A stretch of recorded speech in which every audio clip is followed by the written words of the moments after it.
जैसे आप देख रहे हैं ये एक पौधा है, और अगर मैं सही से कहूँ तो इस पौधे के ऊपर 6 से 7 किलो टमाटर अभी लगा हुआ है। बिल्कुल। और जबकि अभी ये मैच्योर नहीं हुआ है, बच्चा है। बिल्कुल। तो 8 किलो तक ये एक पौधा टमाटर देगा। अगर 20 जनवरी तक मान के चलें तो 20 जनवरी तक मेरा 250 से 300 क्विंटल टमाटर मार्केट जा चुका होगा। लगभग आप 5 से 6 लाख रुपए का बेच चुके हैं, 5.5। हाँ, लगभग अगर अंदाजा लगाया जाए तो इतना टमाटर मेरा। नमस्कार दोस्तों, मेरा नाम सत्येंद्र कुमार, आप देख रहे हैं इंडिया फार्मिंग मैनेजमेंट।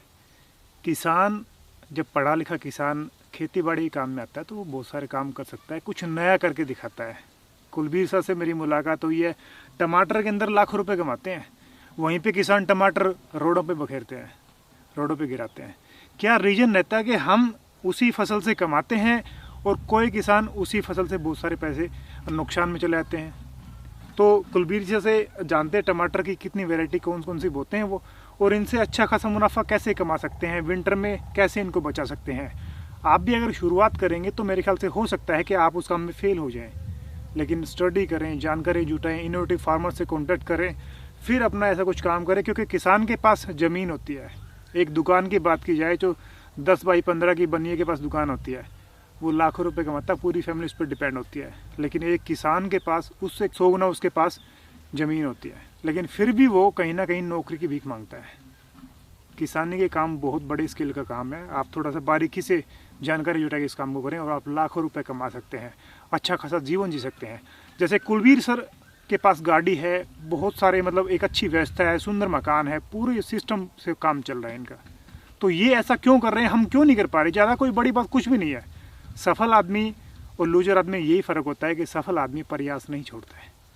तो चलिए दोस्तों, इंट्रोडक्शन ज़्यादा बड़ा शुरू ना करके हम टमाटर पे आते हैं। कुलबीर सर से इनके बारे में जानकारी लेते हैं। तो कुलबीर सर, आप हमें टमाटर के बारे में बताएं कि आप टमाटर की कई सालों से फसल लेते आ रहे हैं और अच्छा खासा मुनाफा कमाते हैं। हालांकि किसान को मार लगती है रेट के बारे में, तो आप किस समय टमाटर की बुआई करते हैं? क्योंकि अभी ये जो दिसंबर का जनवरी का टाइम चल रहा है सर्दी का, मेरे ख्याल से काफ़ी ज़्यादा इस वर्ष सर्दी बताई गई है और लगी, हमें फील भी हुआ है। लेकिन आपने टमाटर इतना अच्छा बचा रखा है, तो कौन सी वैरायटी आपने बोई है और कैसे क्या प्रोडक्शन आपने इसका लिया है, इसके बारे में बताएं। देखिए, टमाटर वैसे तो मैं कई सब्जियां करता हूं, पर मैंने मेन फोकस अपना टमाटर और करेले की सब्जी पे रखा हुआ है। क्योंकि जैसे आप पीछे व्यू देख रहे हैं, सभी ये बांस और बैम्बू स्टिक्स और तार और वायर पे टमाटर है। बिल्कुल। तो मैंने लगभग 4 साल तक लगातार इस पे काम किया है। उसके बाद मैंने 8 से 10 महीने का एक पैटर्न तैयार किया है। हम अगस्त के पहले हफ्ते में और जुलाई के आखिर में ये टमाटर की पौध खेतों में ट्रांसप्लांट करते हैं, जो कि बहुत अर्ली वैरायटी होती है। और अक्टूबर में ये टमाटर फ्रूटिंग पे आ जाता है। अक्सर हमें अक्टूबर में बहुत अच्छा रेट मिलता है। तो अक्टूबर में फ्रूटिंग से उसके बाद हम स्टेप वाइज इस टमाटर को लगाते हैं। कुछ ऐसे प्लान करके लगाया जाता है कि अक्टूबर में फ्रूट दे, उसके बाद धीरे धीरे आगे पैटर्न चलता है, कुछ मार्च तक चलता है ये। फिर मार्च में हम जो अब आज लगभग 17 जनवरी है, तो अभी हमने नर्सरी उगाई हुई है टमाटर की, और हमारे खेत से टमाटर हार्वेस्ट होके भी मंडी जा रहा है। सर, वैरायटी मैं कुलबीर से जानना चाहूँ, कौन सी वैरायटी आपने लगाई? सर, जो हम सबसे अर्ली वैरायटी लगाते हैं, नामधारी कंपनी की है 50-13 वैरायटी। हाँ जी। जो सबसे अर्ली है, उसका छिलका बहुत पतला होता है, वो इस ठंड में भी बहुत अच्छे से पक जाती है। हाँ जी। आप अगर कैमरा घुमाएं तो मैं आपको दिखाना चाहूँगा। ये नामधारी वैरायटी का टमाटर है, और ये देखो अभी कल ही इसकी हार्वेस्टिंग हुई है और ये दोबारा फिर पकना शुरू हो गया है। बिल्कुल। और ये बहुत अच्छी यील्ड देता है। हाँ जी। इसकी प्रोडक्शन भी अच्छी है और मार्केट वैल्यू भी अच्छी है। सबसे अगेता हम सर्दियों में ये लगाते हैं, जिसकी ट्रांसप्लांटिंग हमारी अगस्त के पहले हफ्ते में हो जाती है। अच्छा जी। उसके बाद सितंबर तक इसकी ट्रांसप्लांटिंग का टाइम आता है। फिर दूसरी वैरायटी आती है जो ये चलेगी हमारी अक्टूबर से लेके और फरवरी तक इस पर फ्रूट तैयार होकर चलता है, मार्केटिंग होती है। हाँ जी। उसके बाद हमारा टारगेट होता है कि हम मार्च अप्रैल में क्या लें। तो हमने उसके बाद सितंबर के मिड में ये एक वैरायटी है, ये भी नामधारी कंपनी की है, इसका नाम है 4266। अच्छा जी। तो ये थोड़ी लंबी है, जिसको बेल वाला टमाटर बोला जाता है। हाँ जी। तो ये लगभग अगर इसको सही मौसम मिले, इस बार सर्दियां भयंकर पड़ी हैं, बारिश भी खूब हुई है, तो ये 7 फीट तक चली जाती है और मौसम की मार भी झेल लेती है। जैसे आप देख रहे हैं ये एक पौधा है, और अगर मैं सही से कहूँ तो इस पौधे के ऊपर 6 से 7 किलो टमाटर अभी लगा हुआ है। बिल्कुल। और जबकि अभी ये मैच्योर नहीं हुआ है, बच्चा है। बिल्कुल। तो 8 किलो तक ये एक पौधा टमाटर देगा। सर इसकी मैं कुलबीर सर नर्सरी किस समय तैयार करते हैं उसके बारे में थोड़ा बताएं। हमें ये प्लान पहले करना पड़ता है कि हमारा खेत किस समय पे हमें खाली मिलेगा। ठीक है। उसके हिसाब से गर्मियों में जैसे सर्दी का अगस्त में हम नर्सरी डालते हैं तो लगभग एक से 1.5 महीने में नर्सरी तैयार हो जाती है। सर्दियों में जैसे हम जनवरी या दिसंबर में नर्सरी डालेंगे तो बीज को जर्मिनेट होने में टाइम लगता है। हाँ तो उस टाइम लगभग 2 महीने में नर्सरी तैयार होती है। ठीक है सर। इसके बाद सर इसका हम प्रोडक्शन कितने टाइम तक कंटिन्यू ले सकते हैं? जो 1 एकड़ आपका टमाटर है वो आपको स्टेप वाइज लगाना पड़ता है। जिस टाइम टमाटर मैच्योरिटी पे आना शुरू हो जाता है तो सर्दियों में जो होता है वो 1 महीने में लगभग आपका खेत खाली हो जाता है। ठीक है। 1 से 1.5 महीना लेता है। और गर्मियों में थोड़ा टेम्परेचर ज़्यादा होने की वजह से लगभग 20 से 30 दिन में वो टमाटर आपका खेत खाली हो जाता है। तो अगर किसी किसान को 2 एकड़ टमाटर लगाना है तो हाफ एकड़ करके उसको पैटर्न वाइज ले, ताकि उसको लगातार 10 महीने तक फसल मिलती रहे। सर दूसरा, इस पे बेडों की संख्या कितनी होती है और एक बेड पे कितने ये पौधे लगाए जाते हैं, इसके बारे में बताएं। इसमें थोड़ा सा फर्क रहता है। कई टेक्निक है इसको लगाने की। गर्मी में अलग लगता है, सर्दी में अलग लगता है। आमतौर पे ये 3-3.5 फीट का टॉप होता है बेड का। हाँ जिसके ऊपर मैं खड़ा हूँ, देख रहे हो। बिल्कुल। थोड़ा मैं केमिकल ये यूज़ कम करता हूँ, इसलिए इस पे खरपतवार उग रहा है। लंबे टाइम से बारिशें होने की वजह से ये निकलवा नहीं पा रहे। बिल्कुल। जो आप देख रहे हो। हाँ जी। लेकिन इसका कोई नुकसान नहीं है फिलहाल हमें। हाँ जी। तो इसमें लगभग 40 से 45 बेड 1 एकड़ में बन जाते हैं। हाँ जी। और हम 6000 से 8000 पौधे 1 एकड़ में लगाते हैं वैरायटी के हिसाब से। कुछ वैरायटियां हैं जिनके पौधे की ग्रोथ छोटी होती है, और जैसे ये है इसके पौधे की ग्रोथ ज़्यादा है, तो फिर बीच में कुछ पौधे मर भी जाते हैं। तो इसलिए हम कुछ कोशिश करते हैं कि 100, 200, 400 पौधे, 1000 पौधे हर खेत में फालतू लगाए जाएं, कि अगर कोई पौधा मर जाए तो मौके पे फिर उसको निकाल के दूसरी जगह ट्रांसप्लांट किया जा सके। सर इसमें जो वायर आपने लगाए हैं, जो बम्बू खड़े कर रखे हैं, इनकी क्या कॉस्ट रहती है 1 एकड़ के लिए? देखिए 1 एकड़ के लिए इसमें बैम्बू के कीमत के ऊपर डिपेंड करता है। बैम्बू 30 रुपये से लेके आपको 80 रुपये तक का मिलता है। ठीक है जी। वो आपका डिपेंड करता है कि आपको खेत में कितने लगाने हैं। कम से कम एक खेत में जैसे 45 बेड हैं तो हर बेड में 10 बैम्बू लगेंगे, मिनिमम है ये। हाँ जी। तो 450 तो आपके लगेंगे ही लगेंगे। ठीक है। इसको आप बढ़ाना चाहते हो तो 600, 650 तक चला जाता है। हाँ जी। वो डिपेंड करता है कि आप इन वायर पे और बैम्बू पे कितना वजन डाल रहे हैं। ठीक है सर। और सर बैम्बू की कुल कॉस्ट और वायर की कॉस्ट थोड़ा? वायर डिपेंड करता है जी मोटाई के ऊपर। जैसे आप ये वायर देख रहे हैं, ये थोड़ी पतली है। हाँ जी। ये 14 नंबर है। और एक दूसरी आप वायर देख रहे हैं अंदर लग रही है, वो 12 नंबर वायर है। हाँ जी। तो हमें भी नहीं पता था, शुरू में हमने 16 नंबर लगाई, फिर 12 नंबर लगाई, 14 नंबर लगाई।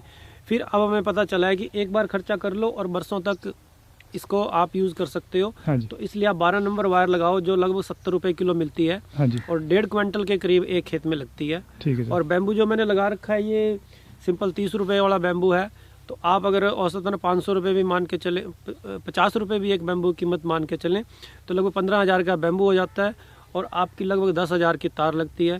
तो 25,000 ये खर्चा होता है। 5,000 के करीब आपको लेबर लेती है 1 एकड़ में बैम्बू और वायरिंग करने के लिए। ठीक है सर। उसके बाद खेत के चारों तरफ आपको स्टे लगानी पड़ती हैं। हाँ जी। उसको आप खुंटे भी गाड़ सकते हो, ज़मीन में गड्ढे करके टायर को भी यूज़ कर सकते हो। हाँ जी। हाँ जी। तो वो आपके मौके पे डिपेंड करता है कि आप क्या यूज़ करना चाहते हो। हाँ जी। हाँ जी। तो लेबर बैम्बू सारा मिला के लगभग 35 से 35,000 के में ये खेत तैयार हो जाता है स्टेकिंग के लिए। हाँ जी। हाँ जी। इसके बाद सर इसके बीज की मतलब नर्सरी की कॉस्ट कितनी पड़ती है, इसको थोड़ा बताएं। नर्सरी की कॉस्ट कुछ कंपनियां अभी भी ग्राम में बीज दे रही हैं, 10 ग्राम की पैकिंग आती है। हाँ जी। लेकिन अब आगे आने वाले टाइम में गिनती के बीज आने लग गए हैं। जैसे आपको अगर 600 रुपये का पैकेट मिलता है तो उसमें 2,000 या 3,000 बीज लगेंगे। पर हर कंपनी का हाइब्रिड सीड है ये, तो हर कंपनी का अपना रेट होता है। इसके अंदर मैं 3 से 4 पैकेट डालता हूँ, यानी कि 30 से 40 ग्राम हम 1 एकड़ की नर्सरी के लिए डालते हैं। और वो डिफरेंट कंपनियों के अलग अलग रेट हैं। जैसे ये 4266 वैरायटी है, इनका लगभग एक पैकेट 10 ग्राम का लगभग 600 रुपये ऊपर नीचे हो जाता है। हाँ। और जो ये 50-13 है ये उसके मुकाबले थोड़ा सस्ता है। हाँ जी। तो हर कंपनी के अलग अलग रेट हैं। इस बार हमने एक 1057 जो स्क्वायर राउंड में आता है वो भी डाल रखा है। हाँ। उसका 10 ग्राम बीज लगभग 1500 रुपये का है। हाँ जी। हाँ जी। तो अलग अलग कंपनियों के अलग अलग रेट हैं। तो सर अभी प्रोडक्शन की बात आई, मान लो 6,000 पौधे अपने पास बच जाते हैं। हाँ जी। खराब होने के बाद भी, तो इनका प्रोडक्शन कितना एवरेज में रह जाता है? पिछले साल आपने कितना लिया? देखिए ये भी वैरायटी के ऊपर डिपेंड करता है। जैसे अभी मैं आपको 4266 वैरायटी के बारे में बता रहा हूँ टमाटर की। हाँ जी। कंपनी इसका 1400 क्विंटल क्लेम करती है 1 हेक्टेयर से। ठीक है जी। तो लगभग 1200 क्विंटल के करीब ये लगभग 600 क्विंटल 1 एकड़ से बनता है। हाँ जी। तो मैंने पूरा टारगेट लेकर चला था कि मैंने इस खेत से 600 क्विंटल टमाटर लेना है। ठीक है। जो कि हमारे एरिया की गन्ने की प्रोडक्शन, जो कि किसान को 1.5 साल में पैसे देता है गन्ना। हाँ जी। क्योंकि वो 10 महीने खेत में रहता है, फिर शुगर मिल में जाता है, मिल से पेमेंट आने में टाइम लगता है। मैंने उसके ऑप्शन के तौर पे इसको दिया था, लेकिन इस बार हमारे यहाँ भयंकर सर्दी और बारिश और कुछ ओले भी पड़े हैं, तो हो सकता है मैं टारगेट अचीव ना कर पाऊँ। फिर भी मेरा 400 क्विंटल से ऊपर टारगेट है कि मैं टमाटर की प्रोडक्शन इस वैरायटी से ले सकूँ। मतलब इस प्रोडक्शन को आप देखते हुए जो जैसे फल लगे हुए हैं, जैसे टमाटर लग रहे हैं, उस हिसाब से 400 क्विंटल की संभावनाएं हैं। हाँ, अभी इसमें अभी फ्रूटिंग और फ्लावरिंग भी स्टेज पे भी है, देखिए ये, और फ्रूट भी लगभग मैच्योर हो चला है। हाँ जी। 15 से 20 दिन में इसमें से शायद पहले ही थोड़ी बहुत हार्वेस्टिंग शुरू हो जाए। हाँ जी। तो बस इसका मैं आपको जो मेन पॉइंट जो मैं कहना चाह रहा हूँ 10 महीने का, जो मैंने पहले भी कहा है कि स्टेप वाइज लगाने का। हाँ जी। तो अक्सर किसान को प्रॉब्लम होती है कि उसको रेट नहीं मिलता। हाँ जी। तो जब आप 8 से 10 महीने के पैटर्न पे टमाटर लगाते हो तो आपको मार्केट के उतार चढ़ाव सारे आपके सामने आते हैं। हाँ जी। अभी मैंने जब टमाटर की हार्वेस्टिंग शुरू की थी, हाँ जी, अक्टूबर लास्ट में, तो उस टाइम मेरे को 41 रुपये टमाटर का रेट मिला था। और बीच में जनवरी के पहले हफ्ते में एक ऐसा दौर आया जब मेरा ये टमाटर 9 रुपये किलो भी बिका है। हाँ जी। और आज मेरा टमाटर ये लगभग 18 रुपये किलो ए ग्रेड जा रहा है। हाँ जी। और बी ग्रेड जा रहा है 12 रुपये किलो। हाँ जी। और सी ग्रेड 7 से 9 रुपये किलो चला जाता है। हाँ जी। जो डी ग्रेड है वो हम पिग फार्म में भेज देते हैं, जो सूअरों के काम आता है। हाँ जी। हाँ जी। तो उसके लिए ये एक किसान के लिए ये लंबे टाइम का पैटर्न अपनाना इसलिए ज़रूरी है कि वो हर तरह के रेट ले लेता है। हाँ जी। और एक बहुत अच्छा मैं कहना चाहूँगा कि इस बार मेरे को 18 रुपये की औसत पड़ रही है, जो कि टमाटर के उत्पादन के लिए बहुत अच्छी मानी जाती है। हाँ जी। हाँ जी। तो सर 4 एकड़ में आपने बताया, तो थोड़ा समय में फिर से जानना चाहूँगा किस किस समय कौन सी फसल लगाते हैं ताकि 10 महीने हम फसल ले सकें। देखिए 10 महीने हम फसल ले सकें, हम अगर हमने 10 महीने फसल का लालच करना है तो हमें खेत पहले से प्लान करना पड़ेगा। मेरी जैसे गेहूं की कटाई हुई थी, ठीक है, तो अगर मैं गेहूं के बाद धान की बुआई करता तो मैं 10 महीने के पैटर्न को नहीं अपना सकता। ठीक है। मैंने गेहूं की कटाई के बाद खेत को तैयार किया, लेजर लेवलिंग करवाई, उसमें अपना जो कंपोस्ट था वो डाला, और उसके बाद फिर अच्छे से खेत को तैयार करके मैंने अगस्त के पहले हफ्ते में ट्रांसप्लांट खेत में कर दिया था। आधा एकड़ मेरा ऐसा था जो मैं 28 जुलाई को खेत में पौध लगा चुका था, नर्सरी लगा चुका था। हाँ जी। तो अगर मैं उसमें धान का फसल लेता तो शायद वो टाइम पे खाली ना होता, मिस हो जाता है आपका एक्चुअल जो टाइम है। सर अगस्त में मतलब अब जुलाई में आपने आधा एकड़ में लगाया? जुलाई में आधा एकड़ में लगाया, फिर मैंने लगभग 19 अगस्त के करीब मैंने 1 एकड़ में फिर दोबारा दूसरे खेत में ट्रांसप्लांटिंग की। 1.5 एकड़ हो गया। हाँ जी। फिर उसके बाद मैंने जो आपके ये पास वाला खेत देख रहे हो आप, इसमें मैंने ट्रांसप्लांटिंग की। ये लगभग सितंबर पहले हफ्ते का है, और ये सितंबर 20 के आसपास का है, जो ये लंबी वैरायटी है 4266। हाँ जी। हाँ जी। तो ये एक ऐसा सेटअप बन गया कि मेरे पास अक्टूबर से लेके और जून एंड तक, हाँ जी, जुलाई के फर्स्ट वीक तक मेरे को टमाटर मिलेगा। अभी मैंने 2 एकड़ की बिजाई कर रखी है नर्सरी की। हाँ जी। जो मैं जनवरी के मिड में जाके जनवरी लास्ट या फरवरी के फर्स्ट वीक में प्लान था कि उसको खेत में ट्रांसप्लांट करूंगा। हाँ जी। हाँ जी। लेकिन अभी बारिशें ज़्यादा होने की वजह से हो सकता है वो थोड़ा लेट हो जाए, लेकिन मेरे को इतना विश्वास है कि मैं अक्टूबर से लेके और जून जुलाई एंड तक मेरे खेत में टमाटर हार्वेस्ट होता रहेगा और मंडी जाता रहेगा। हाँ जी। सर 1.5 एकड़ से आप कितना उत्पादन अब तक ले चुके हैं? वो 1.5 एकड़ जो था उसमें बहुत अर्ली क्रॉप थी, वो मैंने बैम्बू स्टिक्स पे नहीं ली थी, सिंपल बेडों पे थी। तो ये अंदाज़ा नहीं था कि बारिशें इतनी ज़्यादा होंगी। तो बारिशें इतनी ज़्यादा होने की वजह से मेरे को थोड़ा सा उसमें गलन रोग की वजह से नुकसान हुआ है, लेकिन मैं 1.5 एकड़ से लगभग 250 क्विंटल टमाटर हार्वेस्ट कर चुका हूँ। हाँ जी। और उसके बाद अब ये जो बैम्बू स्टेकिंग पे है, हाँ जी। मिड वैरायटी, ये भी शुरू हो गई है। तो आप अगर 20 जनवरी तक मान के चलें तो 20 जनवरी तक मेरा 250 से 300 क्विंटल टमाटर मार्केट जा चुका होगा। लगभग आप लगभग 5 से 6 लाख रुपए का बेच चुके हैं, 5.5। हाँ, लगभग अगर अंदाज़ा लगाया जाए तो इतना टमाटर मेरा जा चुका है। तो सर इसमें जैसे कि आपने लेबर कॉस्ट जोड़े तो कितना लेबर आ गया होगा, टोटल कॉस्ट कितना आ गया होगा आपकी जो सारे इंफ्रास्ट्रक्चर आपने लगाया है इसके ऊपर? देखिए जो 1.5 एकड़ चला है उसमें तो सिर्फ लेबर कॉस्ट आई है, इंफ्रास्ट्रक्चर कुछ नहीं लगा। हाँ, क्योंकि वो स्टेकिंग पे नहीं है, वो ज़मीन पे ही था। ठीक है। तो उसमें तो निलाई गुड़ाई, मिट्टी चढ़ाना और हार्वेस्टिंग, उसके बाद ग्रेडिंग, इस पे ही टाइम लगा है। ठीक है। तो दूसरा जो ये लगा है, देखो मेरे लिए इस साल ये कोई नया काम नहीं है, मैं पिछले 4-5 साल से इस खेती में इन्वॉल्व हूँ। तो मैंने सिर्फ इसके अंदर लगभग 300 बांस इस बार नए खरीदे हैं। हाँ और 70 किलो मैं तार खरीद के लाया था। हाँ जी। ठीक है। तो बाकी मेरे पास अपना पुराने एसेट्स पड़े थे, मैं उन्हीं का इस्तेमाल कर रहा हूँ। बैम्बू मेरे पास पुराने थे, खुंटे हमें हर साल बदलने पड़ते हैं जो हम साइडों में स्टे देते हैं। हाँ जी। ठीक है। जैसे 45 बेड हैं तो 45 बेड में लगभग 90 खुंटे लगते हैं। हाँ जी।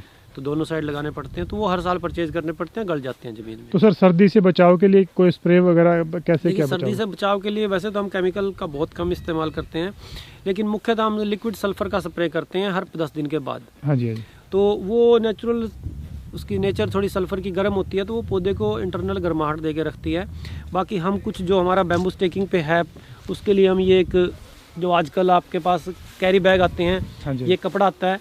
जब हमें लगता है देखिए फॉग, धुंध से और बारिश से तो ये नहीं बचा सकता, हाँ जी। लेकिन जब हमें लगता है कि पाला पड़ रहा है तो हम ये स्टेकिंग के इनके तारों के ऊपर डाल के रखते हैं। हाँ जी। और जैसे ही लगता है कि आज रात पाला पड़ने के आसार हैं या आपको मौसम से जानकारी मिलती है, हम अपडेट रहते हैं पूरे वेदर फोरकास्ट को लेके, तो हम शाम के टाइम इसको पूरा खोल देते हैं। हाँ जी। हाँ जी। इस तरह से ऊपर खोल देते हैं जिससे कि पाले का असर पौधों पे ना पड़े। तो इसका कॉस्ट कितना रहता है सर, किस हिसाब से रहता ये है? कोई बहुत महंगा नहीं है, ये लगभग 155 रुपये किलो है। हाँ और जी। 40 किलो का इसका एक रोल आता है। और हमारे पास यहाँ कालाम में इसकी फैक्ट्री है, वहाँ से मिल जाता है हमें ये।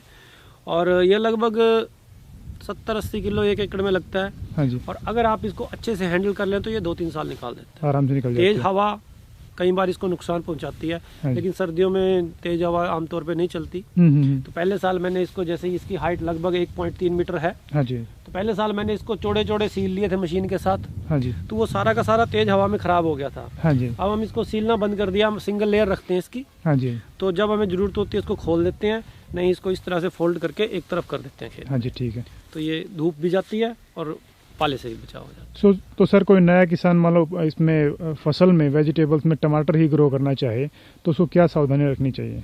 सबसे पहले तो उसको अपना एरिया देखना चाहिए कि वहाँ का मौसम कैसा है। हाँ जी। क्योंकि फसल मौसम के हिसाब से डिपेंड करती है। हाँ जी। तो जब आपने मौसम देख लिया उसके बाद आपको डिसाइड करना है आपको सीड कौन सा डालना है। हाँ जी। कई बार किसान गुमराह हो जाते हैं। हमारे यहाँ जो सर्दियों वाला सीड है वो अलग होता है, हाँ जी। और गर्मी वाला सीड अलग होता है, क्योंकि नॉर्थ इंडिया में जो टेम्परेचर फ्लक्चुएशन है वो बहुत ज़्यादा है। हाँ जी। हम 50 डिग्री भी झेलते हैं और हम 1 डिग्री तक भी आ जाते हैं। बिल्कुल। तो अगर किसी किसान ने गलती से कोई ऐसी वैरायटी लगा ली जो 45 डिग्री पे पकती है, 35 डिग्री पे पकती है, और उसने वो सर्दियों में लगा ली, तो खेत तो उसका भर जाएगा फल से, लेकिन वो खड़ा इंतजार करता रहेगा कि कब पकेगा। बिल्कुल। पकेगा नहीं, वो खेत में ही खराब हो जाएगा। बिल्कुल। अगर किसी किसान ने गलती से सर्दी वाली वैरायटी गर्मी में लगा ली, हाँ जी। तो वो एकदम से सारा खेत पक जाएगा और वो इतना सॉफ्ट हो जाएगा कि मंडी तक ले जाने तक वो टोटल खराब हो जाता है। बिल्कुल। बिल्कुल। तो ये आपको डिसाइड करना पड़ता है कि आप कौन सी वैरायटी किस टाइम पे लगा रहे हैं। हाँ जी। हाँ जी। तो सर इसमें पानी आप ड्रिप सिस्टम यूज़ करते हैं या कैसे? सर पानी मेरे पास ड्रिप नहीं है, स्प्रिंकलर है। हाँ जी। मैं डिपार्टमेंट से एक बार संपर्क किया था। हमारा थोड़ा ज़मीन का हिसाब किताब ऐसा ही है कि हमारा बड़ा लंबा मुश्तरका खाता है पारिवारिक। हाँ जी। तो मेरे हिस्से में जो ज़मीन आ रही है, एक्चुअली मैं रहता कुरुक्षेत्र ज़िले में हूँ, लेकिन मेरी ज़मीन ये अम्बाला डिस्ट्रिक्ट में है। हाँ जी। और जो हमारे हिस्से में आ रही है वो एक्चुअल में हमारे पिताजी के नाम नहीं है। हाँ जी। तो अगर हम ड्रिप लगवाते हैं तो ड्रिप वाले जब आके यहाँ मैपिंग करते हैं इसकी, तो वो जिनके नाम है वो अलग डिस्ट्रिक्ट के अलग सिस्टम वो बन नहीं पाया। लेकिन मैंने स्प्रिंकलर अपने हिसाब से अपने खर्चे पे खरीदी है। हाँ जी। कुछ फसलें जैसे गर्मियों में ज़रूरत पड़ती है तो उनमें मैं स्प्रिंकलर का यूज़ कर लेता हूँ। हाँ जी। जी। तो सर आप इसमें स्प्रे वगैरह, खाद वगैरह कुछ मतलब ऑर्गेनिक ही करते हैं या फिर इसमें केमिकल यूज़ करते हैं? नहीं, देखिए दोनों का यूज़ है। मैं ये नहीं कह सकता कि ऑर्गेनिक शब्द अपने लिए नहीं यूज़ करूँगा, क्योंकि मेरी खेती ऑर्गेनिक तो तब होगी जब मेरे आसपास के लोग भी ऑर्गेनिक करने लगेंगे। हाँ जी। तो इसमें मैं जो भी है नीचे हम ज़्यादातर हम NPK का यूज़ करते हैं। हाँ जी। उसके बाद जब निलाई गुड़ाई होती है उसके हम अपना जो हमारे पास डेयरी फार्म है तो बहुत अच्छा हमारे पास खाद होता है अपना गोबर का। और जब हमें थोड़ा बहुत यूज़ करना होता है तो हम पोल्ट्री का भी ले आते हैं। बिल्कुल। लेकिन बहुत कम मात्रा में पोल्ट्री डालते हैं, क्योंकि सब्जी में पोल्ट्री के खाद का थोड़ा इफ़ेक्ट बुरा आता है। तो हम ज़्यादातर NPK और जो अपना 12-32-16 आता है इफ़को से वो डालते हैं, और या फिर अपना मुर्गी का गोबर का खाद होता है। बिल्कुल। तो कुलबीर सर बहुत बहुत धन्यवाद आपका इतनी महत्वपूर्ण जानकारी आपने शेयर की। Thank you very much sir.